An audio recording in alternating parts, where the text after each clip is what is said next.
नन्ही परी और राजकुमारी की कहानी। किसी जमाने में विक्रमगढ़ नाम का एक राज्य हुआ करता था।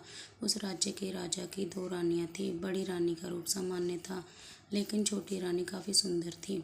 इस वजह से राजा छोटी रानी को अधिक प्रेम करता था और वह छोटी रानी की हर बात भी माना करता था। एक दिन छोटी रानी ने राजा से बड़ी रानी की शिकायत कर दी।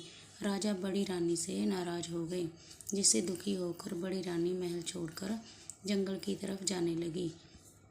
रास्ते में एक नदी पड़ी, जिसके किनारे पर एक अनार का पेड़ था। बड़ी रानी उसी पेड़ के नीचे बैठ गई और रोने लगी। उसके रोने की आवाज़ सुनकर वहाँ पर एक नन्ही परी आई। उस नन्ही परी ने रानी से उसके रोने की वजह पूछी। रानी ने रोते हुए उसे अपनी सारी बात बताई।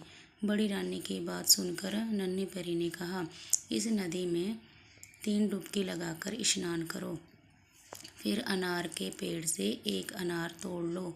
ऐसा करने से तुम भी रूपवान हो जाओगी, लेकिन मैंने जितना बताया है सिर्फ उतना ही करना, ना इससे ज़्यादा करना और ना ही कम करना। ऐसा कहकर नन्ही परी वहाँ से गायब हो गई। इसके बाद बड़ी रानी ने परी की बात मानते हुए वैसा ही किया। रानी ने जैसे ही नदी में पहली डुबकी लगाई तो उसके शरीर का रंग साफ हो गया। दूसरी डुबकी लगाने पर रानी का शरीर सुंदर कपड़े और जेवर से सज गया। तीसरी डुबकी लगाते ही रानी के बाल लंबे, घने और सुंदर हो गए।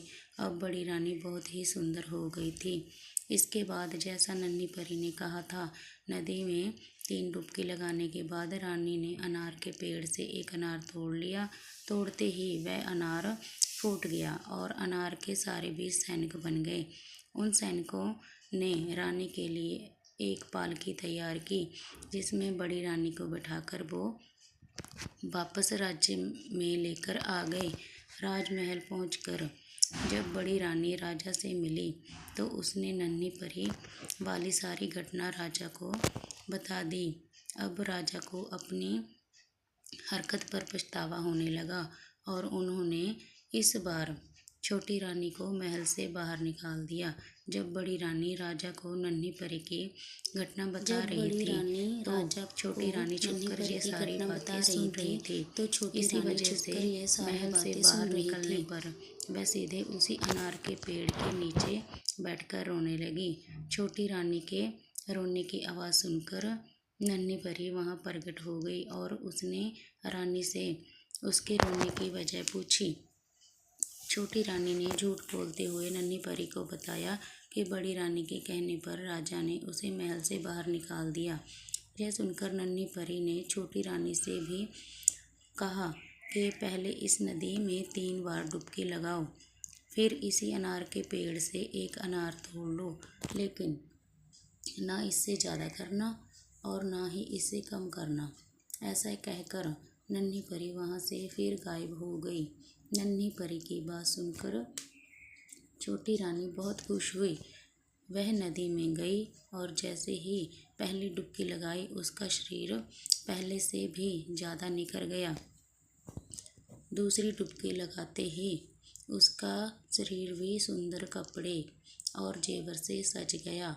तीसरी डुबकी लगाने पर छोटी रानी के बाल और काले, घने, लंबे और सुंदर हो गए। अब छोटी रानी पहले से भी ज़्यादा सुंदर दिखने लगी थी, लेकिन उसने ऐसा सोचकर कई सारी डुबकियां लगा ली। ऐसा करने पर छोटी रानी के शरीर के सारे कपड़े और पुराने हो गए। उसके सारे गहने गायब हो गए। उसके शरीर का रंग भी गहरा हो गया। शरीर पर दाग और दाने निकल गए। छोटी रानी अब पहले की तरह सुंदर नहीं लग रही थी। रोते हुए वह नदी से बाहर आई और अनार के पेड़ से एक अनार तोड़ा। अनार तोड़ते ही वह फूट गया।